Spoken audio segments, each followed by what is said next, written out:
how can I do this full time? If you want to make money from the podcast, it's possible. But Ryan R. Sullivan is the founder of Podcast Principles, a boutique podcast coaching company for 7, 8, and 9-figure marketers and business owners. what does that mean? So it's this balance in this dance between helping the audience, leading the audience, guiding them, and then also exploring your own curiosities. What do you think? What I always ask people, is it doing what you want it to do? It comes down to two things.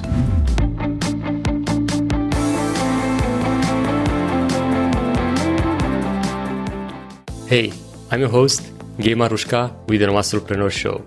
Quick one before the episode starts. About 80% of you watching, you didn't hit that follow or subscribe button. If you get any value from this, if the stories we share and the learnings that you get from my guests help you or your business in any way, can you please do me a favor and hit that follow or subscribe button? It helps the show more than you can even imagine. And the bigger the show gets, the better the guest gets. Thank you so much and enjoy the episode.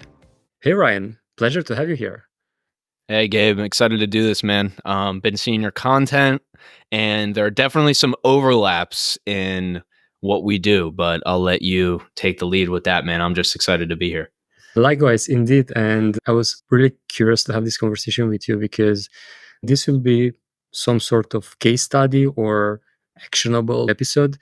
And because, yes, I run a podcast, you are helping business owners and marketers with their podcast. Before we jump into that, tell me, what does a podcast coach do? Probably the best question that you can ask. It's very ambiguous because it doesn't exist. What I mean by that is, let me explain the landscape. The landscape is, if you have decided to launch a podcast, now you have a world of options. You can hire a production company, which is most of my industry, right? All of my competitors. I don't know anybody who does not do the production side when it comes to a podcast, right? We flip that. We are a coaching company, not a production company. Now, we do productions, 2 or 3 shows a year, bigger contracts, and I'll get into why we do that. But when it comes to what is a podcast coach, it is somebody that is strategy first. So a production company is going to get you some really great production, but they're not going to really be able to advise on everything, right? So the strategy is not going to get as much attention as the production might get because that's what they specialize in. If you hire a marketing agency to do your podcast, it will be all marketing. It would be angled towards marketing, but what about the unique podcast concept? If you hire a producer to produce your podcast, now you have one person doing 13 jobs who is probably good at 1 or 2 of them and who are kind of getting by on the other ones. So we are an agency that helps founders and CEOs and marketers within companies execute a podcast, but we're agnostic to how you want to do it. We just focus in on the strategy. And then if you're going to hire somebody for $80K a year, okay, we can help you hire them and train them to help with the podcast. If you're going to hire a production company, I am a producer and we also do production, so I can help you hire that company. And, or maybe you're going to hire us to do it because you want to keep it all under one roof. So this is the model that we have. And it's a little bit of a long way to explain it, right? And so my branding people, my Jason Vannas of the world, they would probably want me to have a 2-sentence answer to that. But what I've found is that it is a little bit confusing. So I just try my best to explain what it actually is. I'll say you nail it because indeed, I'm a marketer and I have no idea how to create a successful podcast. It's just a training field for me, a learning experience and having these enjoyable conversations. But from starting a podcast or for thinking to start a podcast to actually making one that is bringing you in business or it's growing your personal brand, that's a totally different beast. And here you come in. How do I help someone like me or someone that is looking to start a podcast to actually create one that is not only another podcast in the world, because there are millions out there? It comes down to 2 things. First of all, it's what do I want this podcast to do for me? What does that mean? That means that the podcast has an outcome. And the thing about any of these forms of media, right? Let me ask you this, Gabe. How many different goals can a landing page have? Podcast is not different. Podcast is the same. Now, the podcast can do different things, but that's not the goal. That's the actions that the podcast takes. So, but the goal is this leads, is this brand awareness, is this marketing, is this sales? What do we want it to do for us? Step number one. And as I talk through this, you'll see why a production company may not go this deep. Also, number two is format. Are you a talker? Maybe it's a solo. Maybe it's a co-host. Are you somebody who's a little bit more process oriented, systems oriented, maybe numbers oriented, a little bit more analytical, less creative?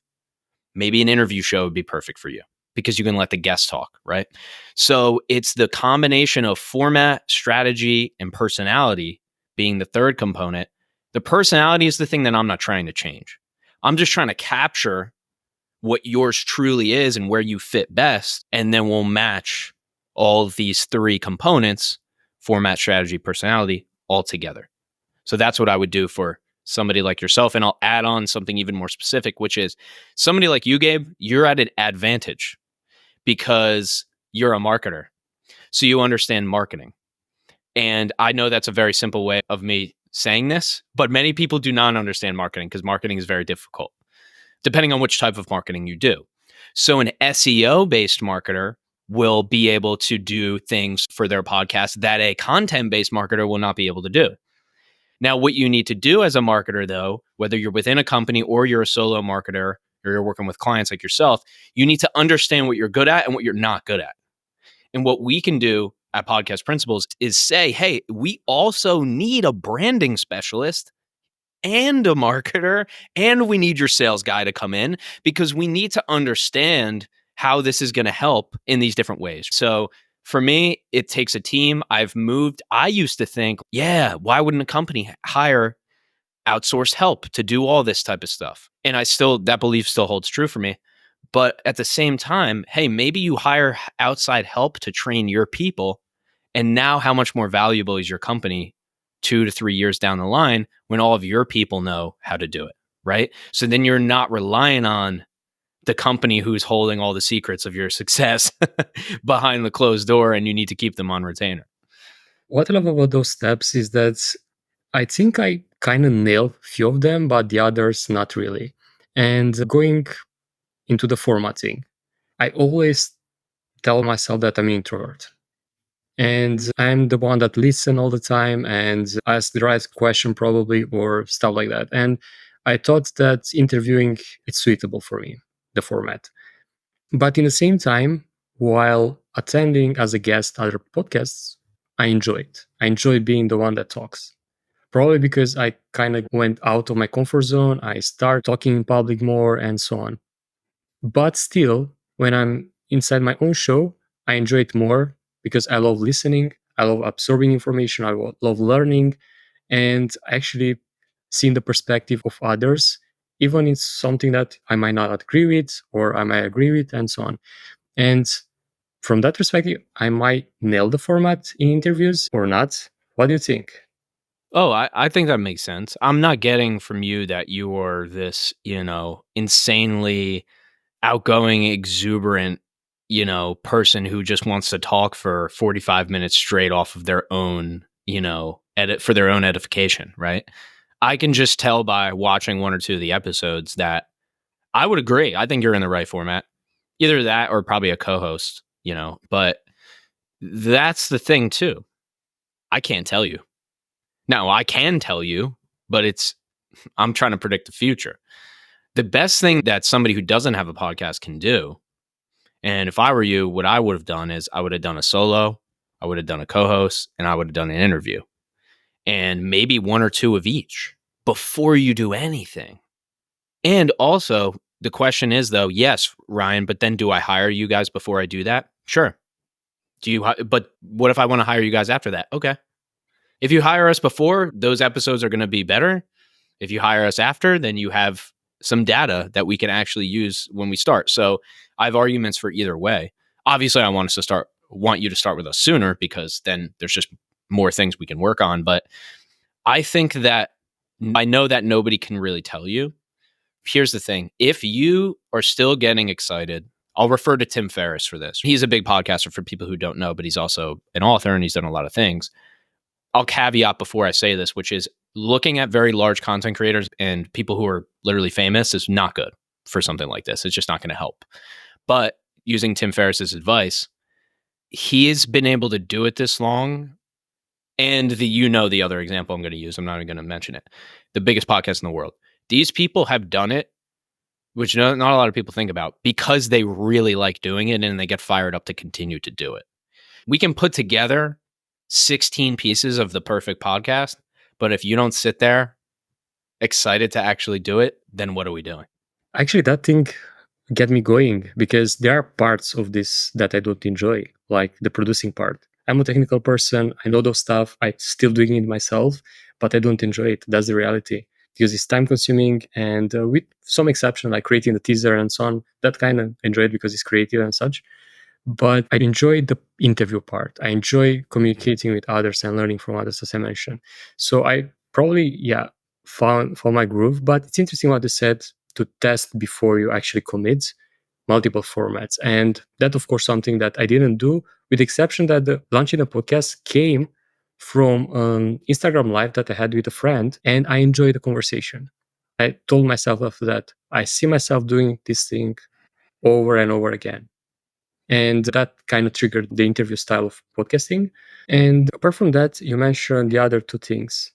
The strategy and the personality. Exactly. And when it comes to personality, kind of nails down in the same thing that I'm not the kind of person, as you well said, that is going to stay here and talk forever. But when it comes to the strategy, I didn't have one. Even that I thought I have something like when I started, my kind of mission was to bring freelancers together because I was one of them at some point and help them stop trading time for money.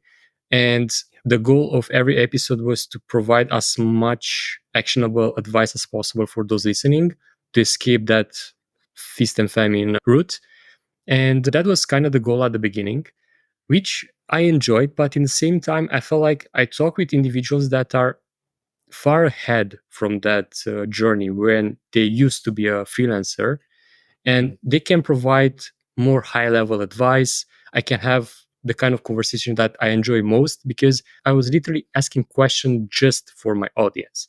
And speaking of that, should a podcast be, from a strategy point of view, focus only on the audience, or you should have that part that you mentioned that you have to enjoy it as well, otherwise you won't do it? It's a bit of both. Because if you look at a leader, what does a leader do? A leader doesn't ask everybody, a leader doesn't only ask everybody what they want to do. A great leader will understand everybody's motivations when it comes to the people who are below them or the people that they're leading. But they are still lead in the direction they truly feel is right, because that's what the leader does. Everybody else is relying on that leader to be the one who makes the final decision on the direction that we have to go. To answer a question, I would say answer the audience's questions. Don't create only for the audience because the audience doesn't know what they don't know yet. So you also have to lead them. And this is what a podcaster does. The podcaster is the ambassador for the listener. So I'm saying things and Gabe is in his head going, okay, what's something that somebody listening a question they might have because they're not here, right? And so you're then, Gabe, the ambassador for the audience. Now, if this was an hour episode of just audience questions, though, then we would never get out of what the audience wants to know because their questions might not lead us in the right direction. And so they might be too specific, they might be too broad. And so what the interviewer does, or even the leader, is they cut all the fat. They have the perfect balance. I'm not saying this is easy. This comes with time. But they have the perfect balance between educating the audience, relating to the audience, and also leading the way. I'm not saying don't post text. I'm saying post text and video. Now, if all my audience was like, yeah, how do you succeed with text? And I would just tell them, I can tell them how to do that. But I'm saying, hey guys, I know text is really cool, but look at this video thing and look at what I'm doing and my clients are doing and let me lead you to where that can take you. So it's this balance in this dance between helping the audience, leading the audience, guiding them, and then also exploring your own curiosities back to that personality piece, which is you still have to get excited to do it. So there's a lot going on. And you're not supposed to nail it all, right? There's a lot of things that Rogan doesn't do. He's still the biggest podcaster. And again, I know I hate using these big podcasters as an example, but I use it because it's pretty universal. Or your favorite podcaster. There's times when you listen to them and you're like, I wish he wouldn't go on this tangent, or I wish she wouldn't talk about this topic again. Like, we're not perfect, right? But yeah, if you can get 6, 7 out of 10 of them right, then you'll be in the right direction. And which one is the most important part? Because, for example, I always thought when I starting, of course, watching these big podcasters, and most of them are quite entertaining. Maybe I should bring on guests that are entertaining, because I don't really consider myself an entertaining person or something.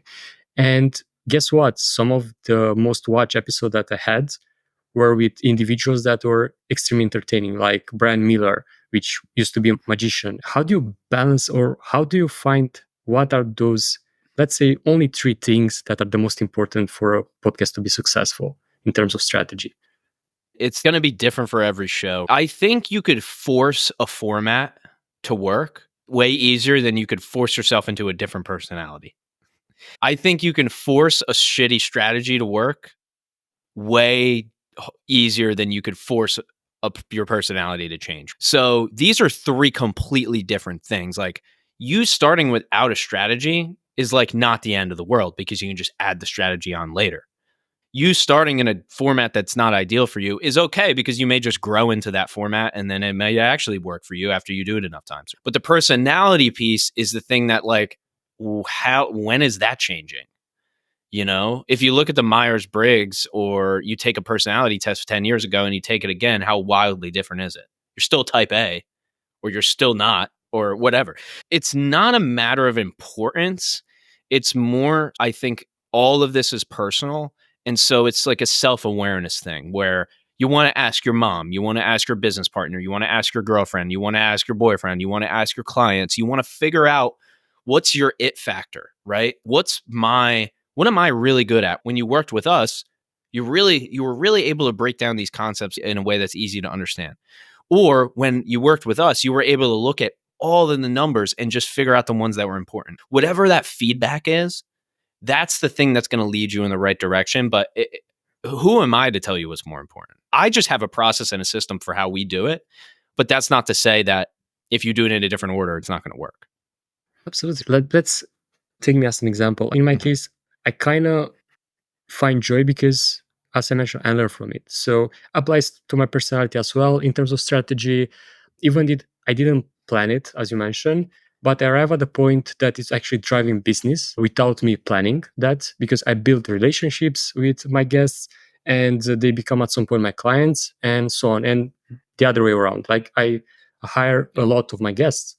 And that's one thing. In terms of long term strategy, yes, one of the goals for me is to grow my personal brand, and of course to be associated with the guests that I have on the show. Halo effect is real, it's working, or Oprah effect, or how do you want to call it. That's my goal, like focusing on growing me personally by learning from leaders and for experts in different fields, and growing my own personal brand. And of course, all that with the less selfish goal on actually teaching others valuable skills, inspiring, and when it's possible, entertaining. Mm. But as you well said, it must be one goal. From all these things that you heard from me, what do you think will be the most easy to achieve one? What I always ask people, is it doing what you want it to do? Because then I don't have to really change anything. Like, what I can do then is, okay, now let's look at what we can work on, right? If it's getting you leads, if it's finding you ideal strategic partners for your business to fill gaps that you can't fill, and it's helping you, I'm just repeating everything back, educate yourself, and also take all of these leaders on LinkedIn and have them spread your podcast to their audience, my audience of 15,000, Mondo's audience of however many thousands he has, all of these people, Francisco's audience of thousands. If it's doing all those things, then you're okay. Now, is meaning the car is driving, the tires are solid, we got decent brakes. Now, can we do a different paint job? Yeah. Can we, increase the horsepower by a little bit? And a lot of car analogies and wedding analogies from me, by the way, as an aside, because I'm a car guy and a wedding guy. But anyway, we'll get into that. But can we do these things to make it even better? Hell yeah. If somebody comes to you with a landing page already, you don't always have to redo the entire thing. Sometimes they have 6 out of the 10 things are actually really good. So to analyze what you said to me, what you're saying is it is doing what you want it to do. You're wondering, what is Ryan going to think about what I'm doing? And is he seeing something that I don't see? And that's where a consultant comes in or a coach comes in. And so to go into it, the Nomad Solopreneur show, just to go into, let's start on branding, right? So I see Nomad, okay, I see Solopreneur, and I see show. So Nomad means I'm living anywhere. To me, that means the guests are living anywhere, but I understand that's not what the show is. Solopreneur means this is not CEOs, maybe not even founders. These are glorified freelancers. Hey, sorry, solopreneurs, but that's what you are. I'm in it too. I get it. We're not CEOs, but we're not freelancers. It's a weird mix. It's a weird thing where we don't want to get to the next level because of self-limiting beliefs. Anyway, it's another episode. And then we have show, which is a different word for podcast, but it is a little bit different, right? An interview show is a show. A solo podcast isn't really a show. It's more of a podcast. It doesn't matter that doesn't matter as much. But I'd say the confusing things for me are, yes, the branding a little bit, just meaning the title. Like why Nomad, why Solopreneur? If it works, I just want to know why. And then, yeah, from there, it's what are these interviews doing for you? If you spend $3,000 a year on the podcast, but you get 2 clients that are guests, which you're a great guy, so you just will by default. I already want to work with you, but I'm not in a position to do it right now, but I will when I am because I know you're a good person. So if you just get 2 deals from it and that just pays for the podcast, and you just built trust with your audience and all these other audiences, and it was your content for the week, and it was this, then you're in the right spot. Like I have things that I look at with this podcast and I'm like, okay, let's talk through a couple of them. But if it's doing what you want it to do, that is the best thing you can have, because a lot of people, for many people who come to me, I'd say at least a few per week, I'm pitching them on a podcast rebrand that they're like, holy shit, I'm going to have to spend like thousands of dollars on this. Yeah, because you didn't figure out you had 1 out of 3, and it just is what it is. So that's my spiel for you. Thanks. And it's funny that you brought that up with the branding, because when I started, the goal was to bring in only location independent individuals. Yes, Or that makes sense. That makes sense. and at the beginning was like, man, just come with a name that is relevant to me and to the people that I'm connected with. But I throw the dice and I ask Chris, though, probably you know him, to be on the show. Oh yeah, the man. I mean, And he said yes, but he's not a solopreneur, he's not a nomad, and so on. And I was like, if Chris does say yes, what do I do if more CEOs or more founders say yes? And at the beginning, I was creating a special episode each month, along with the 3 other episodes that were with nomads and solopreneurs. And it worked well for a while, but I ran out of guests.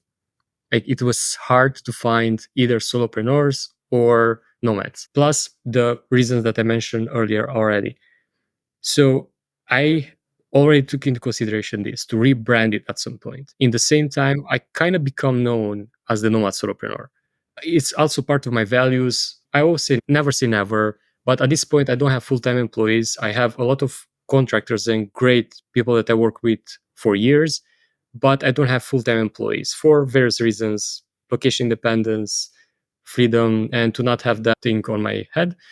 If I rebrand and move away from this name, it will still have the same impact, because also the name brings in guests because they are curious to know about this lifestyle. Some of them are actually living that lifestyle. And apart from that, what are the implications? Of course, from SEO point of view, I don't have a lot of downloads or stuff like that, so doesn't really matter at this stage. But there are any things that will break the podcast, or Mine show has changed 3 times and had 2 different audiences. I mean, completely different audiences. So I went from talking to the camera, just me, to interviewing people I was interested in, to interviewing rappers, singers, and songwriters, to then not interviewing at all and just helping people onto their podcast. So I know all about this. I could go into it, but essentially, like a company, a very big company, used the same podcast name, and it was making it pretty difficult to rank. And I took that as a sign to change it.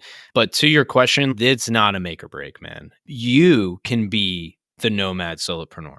Also, Tim Ferriss doesn't do a 4-hour work week, right? But he's most known for the book about how he does a 4-hour work week, yet he doesn't do that. So people change. Even a book may be static, but people change. The name is static, but people change. Yeah, man. I think if that also, to your point, I think it is interesting. It does bring people in. And that is part of the story you can tell, which is, hey, like I'm the nomad solopreneur. These are all my friends. Some of them are nomads, some of them are not, but they're all incredible business owners that you can learn from, right? Or whatever. That's part of the story that you're telling the audience. So I don't think you have a problem here. I think it's something to think about. But the other caveat is the sooner you change it, the better. The harder it is, the longer you go. But if this fits you and you don't stay up at night thinking about should I change it, keep it the same, brother. Thank you. You kind of made me realize that, and especially with that thing, like people change. Because I thought about the fact that at some point I won't be a nomad anymore. I might not even be a solopreneur. I'll become a full blown entrepreneur or something. And Imagine this too. Imagine you can also incorporate it into the show. So you can ask me why I'm not a nomad, or you ask your guests. And so you just weave it in some way where it's not the whole thing, right? My first million is not a step by step playbook of how this entrepreneur made their first million. It's a 1 hour conversation that goes this direction, then that direction. And by the end, you kind of know how they did it, but it's not a step by step thing. I just wanted to add that on too. You can always weave it in somehow, and that would be equally as valuable and pretty interesting, because I have thought about it, but I have 100% remote business, yet I'm not nomadic at all. And I even struggle to move 2 hours from my hometown. So that's a conversation too that you can think about weaving in. why? So a few reasons. I love New Jersey. I'm a New Jersey guy. This is where I'm from. I don't know if I know Mondo, your other guest. He's a friend of mine now. I don't know if he's in Philly, but I know he had something to do with Philadelphia. But Yeah, I think he lives there. Yeah. yeah, so we're us like Philly, Philly, Jersey, New York, we're very tied to where we live and where we come from. We're very used to it, comfortable with it. Everything's fast, everything's moving all the time. We talk fast, you got to listen fast. We're busting each other's balls all the time. That's just the culture, right? So, anyway, I'm comfortable with that. Also, this is why the main reason why most people can't be nomadic is because of their relationships. And my partner is a teacher. She can't be nomadic. Her career is going to be probably in one school for the entirety of her career. And at this stage of the game, it doesn't bother me. Like maybe later I'll want to live somewhere else. And it's not that she can't. I live with her. We live together. I wouldn't be able to be an entrepreneur without her. She's my biggest supporter. I can't believe how much that she supports me and what I do. And so that's a big factor for me. I love the idea of living in different places. One of my best friends who is one of my website designer, he was my college roommate. He travels all over the world all throughout the year. While I like that concept, I am 100% okay with living and doing everything, literally living in the same room that I'm working in. I don't know, I have an apartment, but I'm okay with that. And I think people have an itch where they're like, I got to get out of here. And I don't have that. So I just do what's comfortable for me. Yeah, I love those reasons. And especially as you mentioned, if you live with someone that is not able to have a nomadic lifestyle, it's quite challenging then to have this approach to it. And it's funny that some people, for example, the person that you described, that was me years ago. I was literally sticking to an apartment and I worked from there, I lived there, and everything was happening there. And after a while, this itch appeared, and I found out about this lifestyle. It took me a year to take the courage to jump into it. But once I Yeah. did, I was hooked. But right now, I'm actually looking to settle in. Yeah, dear listeners, Ah. the Nomad Solopreneur Well, is not yeah, the it's nomad. temporary. Nomadism is mostly temporary because it's not 60,000 years ago where we had to be, you know? So that's a great point, though. Yeah, true. But in the same time, for myself at least, I plan to settle in another country and for a short period of time, long, nomad terms, like 1 or 2 years. And Yeah. after that, to move to another and so on. So still having this freedom because I enjoy that. I enjoy being in different cultures, trying different things, making new friends, and still having my connections and friends that we met around the world, which indeed that's a huge trade-off because a lot of my hometown friends or colleagues and so on.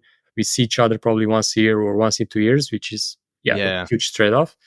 But yeah, there are some drawbacks for sure. Some of my friends, we live in the same state and we only see each other once a year. So it's just, I'm not the type of person who's servicing my friendships. Like, I'm not like calling my friends all the time and, hey, how you doing? And what's up? Like, I just don't do that. And I wish I did do that more. So what I'm saying is you can still be a nomad and still, be in touch with your friends more than I even am as not a nomad. And also, I went to an event last week in Philly and I probably met 15 entrepreneurs there. And like that is, you can't replace that in person networking with anything else. And so my unsolicited tip here too, Gabe, is just get the fuck out of the office, bro. Just go somewhere where there's people that you don't know. I don't need to become a nomad, Gabe. I need to go fucking do something, because I'm so locked into this. And I have another business and I have an entertainment company too. And it sounds bigger than it is. It's just me. It's me and a couple other people. But so that allows me to get out, on the weekends sometimes. But that would be my tip, man. Like I just don't get out enough. And you should, and especially with those live events and live activities that cannot replace internet connection with someone, even It through can't. videos. And It can't, man. People won't give you themselves the same way, right? Like I try to do it. Obviously, we all try to do it, whether it's coaching or, in business, but I try to be as natural as possible, even in the virtual setting. But yeah, I mean, this guy just telling me about like how he's been in business since 2001 and all the trials and tribulations that he's went through for this company. And you're just not going to get it on a Zoom call, exactly. And the best example I could get is I had a client for about 3 or 4 years, just virtual, we met, and happened to be in the same town as him after that. And since we met face to face, our business relationship improved so much. And that's what real life connection can do. And driving back to the podcast, seeing all the success other big podcasters are having, or not even big podcaster. For example, one thing that I struggle with is to get traction on Apple Podcast in terms of getting testimonials, reviews, or how are called, and so on. Spotify is quite okay in for this podcast, like probably 15, 17.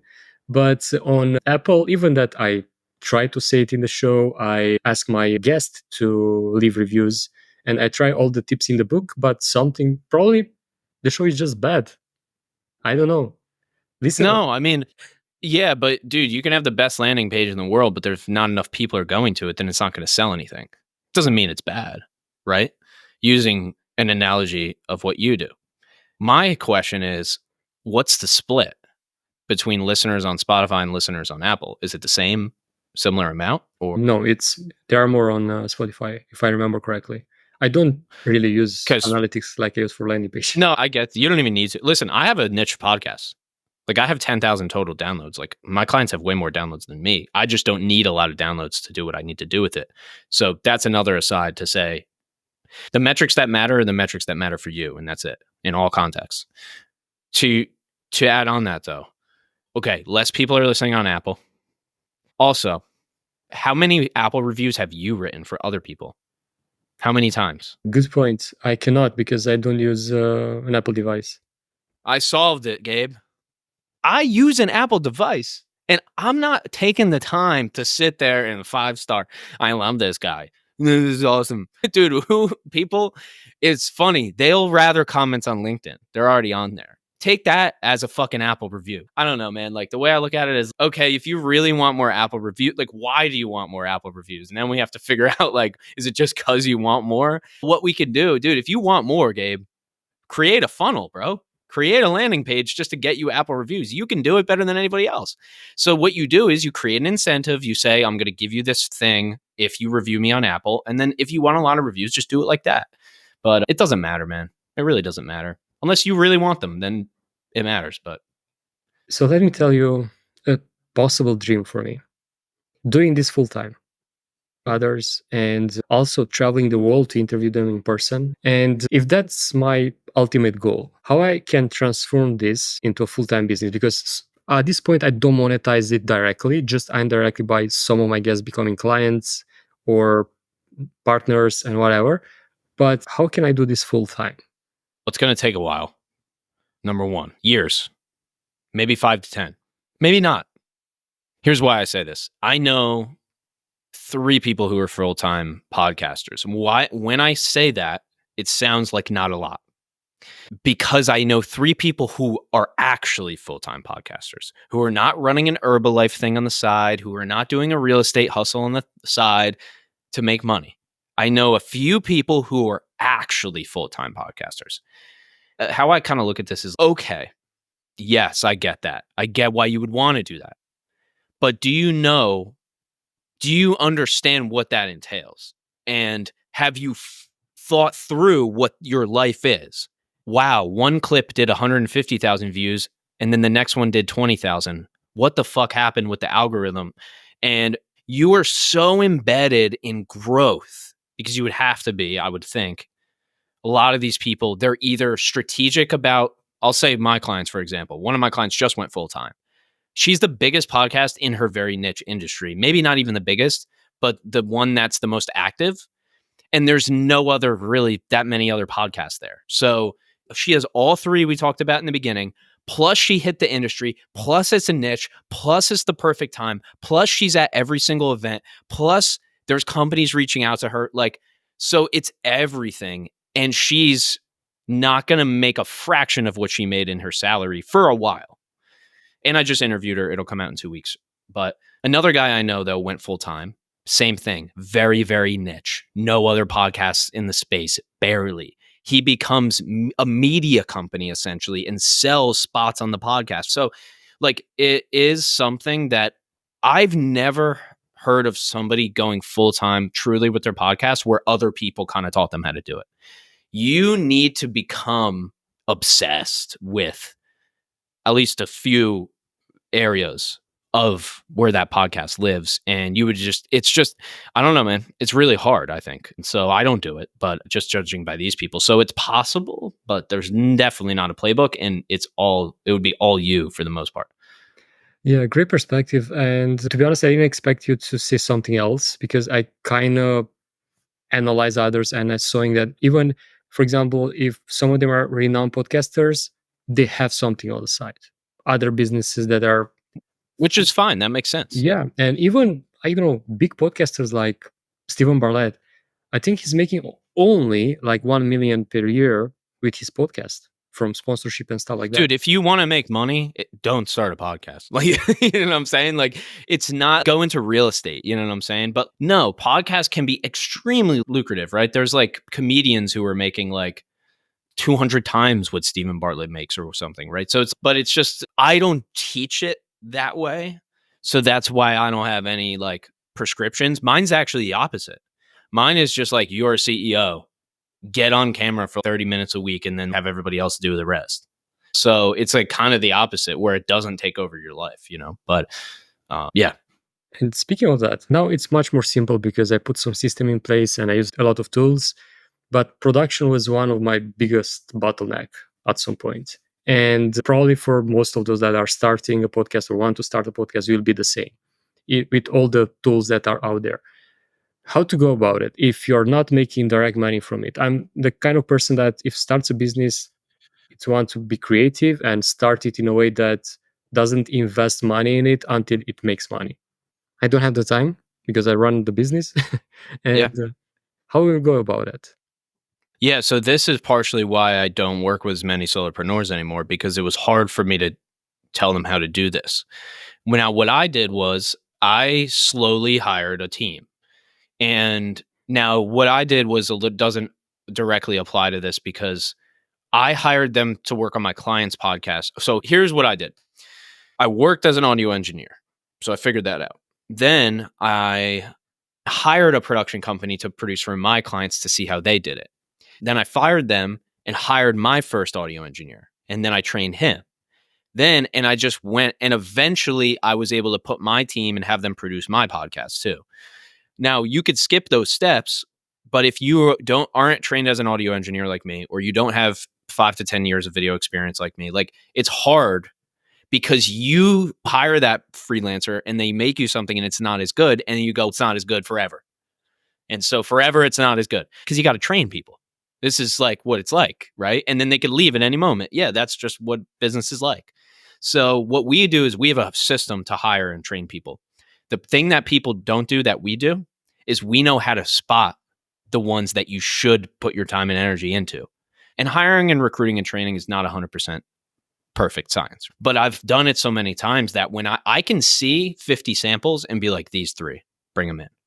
Right. And out of those 3, we'll interview those 3 and then we'll pick the best one. The problem is people are just seeing a list on Upwork and just being like, I don't know, this guy. They don't have any systems to vet them. That's what I do. I think, here's the thing. Are AI tools really good? Yes. They're really good. I mean, they're good to some of them, really good. Are you a producer? No. I mean, not really. You're a marketer. Should you be doing all those little jobs? You can get by with AI and have a good show, but it's not going to allow you to get to the next level. And it's also never going to take less of your time because you're still every time have to upload the episode, put it in the Descript thing, then cut out the ums, then you got to blah, blah, blah. It's a process. I would take a system. Now, what I say is, like I said, we know how to vet them, right? There's a lot of trial and error there if you're doing it by yourself. But I think investing in an editor, my editors have been with me for 2, 3, 4, 5 years. If you are consistent, they're not going anywhere. If you're a good person, you could lead a little bit.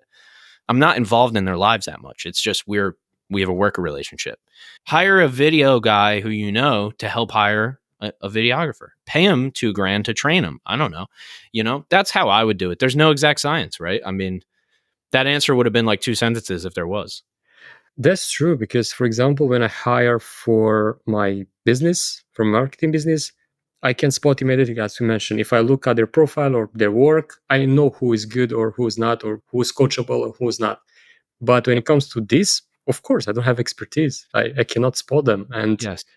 yeah, my untrained eye or ear, it's, for me, as you mentioned, AI tools. Oh my God, they are amazing. Like I just dropped the video and they're doing the audio engineering. But for you, probably they're like, oh my God, Gibbs episodes are so crap when it comes to the No, audio. I mean, I can just tell if a person did it or not. And it's let's take your show notes, right? They're AI.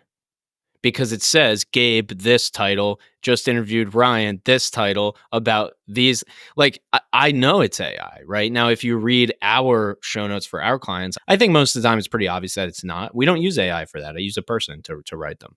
And AI to help obviously in some ways, but it's depending on what that person wants to do. But it's what I would say is no video clips versus a video clip versus a editor that can grow with you, who can learn your style, who can take chances and lean into their own creativity. Yeah, I'll take that. Is that more work, time, effort, and money? Yes, it is. It just depends, man. But I'd say like I said, if the car's running, the goal is just to keep it running. We can add on these other things later. When it comes to show notes, I'm getting approached almost on a daily basis by Yeah. pitch slappers that try to grow out my show on YouTube. How much truth is in that? How much control do you have? Because I know SEO when it comes to websites, but it's the knowledge from there applicable to YouTube and to actual podcasts. I have one company who I recommend and only one, and it's called getmorelisteners.com. 2 of my good friends. They do what we do, but we do strategy and content marketing, and they do podcast SEO. It's not cheap, but they guarantee results. And they've been doing this for a long time and they're really good at it. So I wouldn't know when it comes to any given freelancer how good they are. If you get people who are like, if it says podcast promotion, podcast marketing, and their thing says open to work, yeah, that's just a review farm. So they have 100 iPhones and they click subscribe on your show all at the same time and they write 100 reviews at the same time. That's what a lot of those people do. Now, what my friends do at Get More Listeners, they just get you more real listeners. But there's alternatives to that. I know companies who get more listeners with podcast ads. I know companies who get more listeners by putting your episode on somebody else's podcast and you pay to do that. But always want to work with, I would say it's not easier to work with an agency because then, kind of the quality that you're getting. Absolutely. And when it comes to monetization, are you able to monetize through sponsorship or other forms before your show is actually big? Or everyone needs to know the download numbers and all the stats? No, this is good because, like I mentioned, if you want to make money, don't start a podcast. I don't really mean that. I mean, if you want to make money from the podcast, it's very possible, but it takes some time to do it. You can get sponsors at any level. What I tell podcasters is, do you want sponsors? Okay, start at $20 an episode. Start at $200 a year. I don't know. Start where you can start. Also, there are podcasts that I know of that their download numbers literally don't matter. It's just that X amount of people from that industry are listening to it. Could be 30 people. And those companies really need to get in front of those 30, right? So the more niche it is, the easier it is for sponsorship. So it's like both sides of the spectrum. It's like super duper niche. Those companies need to get in front of those people. So sponsor, or super duper broad, where like we're just reaching sheer quantity of people. BetterHelp, all of the Athletic Greens, right? So there's the spectrum. And then for the people in the middle, I'm not the, podcast god. Like I don't say like you can monetize, but you can't. Like you could get sponsors at any level. Do it the same way you do anything. Build relationships. I'm a sponsor of a podcast and we just have a relationship where I'm just sponsoring it, and then she might come to me next year and say, hey, Ryan, like really appreciate you being one of the first sponsors. Our downloads actually went up by 3 times. This is how many we're getting per month. Now the sponsorship is going to be 200 a month. Can you do that? And I'll say yes or no if I can do that or not, right? So you just graduate as it grows. That's how I would do it. And you mentioned there's something regarding the niche. At this point, I don't feel that I have no. It's kind of a business or career podcast, but not sure if really that's the target market. Mm-hmm. From an outsider perspective, what do you think? Yeah, I mean, obviously the solopreneur bend, that's a niche. I get that is a niche, but it just depends how big it is. For a show, like I said, it's doing what you want it to do. If it's going to depend on your business niche, right? So if this is tied to the business, then it's kind of like a trailer. Like the car is the business, the truck is the business, and then the trailer is the podcast, and it's getting pulled by the business. Yeah, we'd have to go deeper on that, but there's pros and cons to each, man. I wouldn't want to say that, oh yeah, like just do super duper niche, like just niche to solopreneurs that do this and this, right? And then there's, the total addressable market is like 10,000 people, and then you're just only going out to them. I wouldn't advise to do that unless I would advise to do that, unless we figure out that's what we have to do. So right here and now, I would say that's the thing that I'm like, honestly, I don't know. No worries, because that's actually the advice I want to hear from an expert, not just, oh, do this and you'll be all fine. And if someone wants to start a podcast, I highly recommend you. Please tell those listening where to get in touch. No, thank you, Gabe. This has been really a lot of fun, man. I love you as an interviewer. I think you do great work. You listen intently better than I do, which it helps. I don't do interviews much anymore, though I love them. But yeah, man, so you can find me. It's Ryan R. Sullivan. If you use the R, it just makes it easier to find me. If you Google Ryan R. Sullivan, a lot more of my stuff will come up as well in terms of other platforms. But for most people listening and watching this, I'm going to assume you're on LinkedIn pretty actively. So that's where I'm active. So yeah, hit me up. Send me the message, add a note in there if you can. And I'd love for you to reach out to me. And then the other plug I'll give is I do have a podcast. It's called The Ryan Sullivan Show. I teach people how to launch their podcast, how to get on video, and everything that we discussed today in bite-sized pieces. So I'm either co-hosting with my business partner about podcasting. I'm doing a solo episode that's 5 to 10 minutes where you can learn one thing about it, or I'm interviewing my clients so you can learn from them. So that's The Ryan Sullivan Show as well. Love that. And I'll put the links in the show notes as well. And Ryan, to wrap things up, tell those listening one thing they can do in less than 1 week to actually start this journey of podcasting. grab a friend, grab a drink or a coffee, and record a podcast episode. And don't worry about it. No pressure. Just have fun. Best advice ever. Thank you so much, Ryan, for coming to the show. Thank you, Gabe. You're the man. Appreciate it. You, yes, you.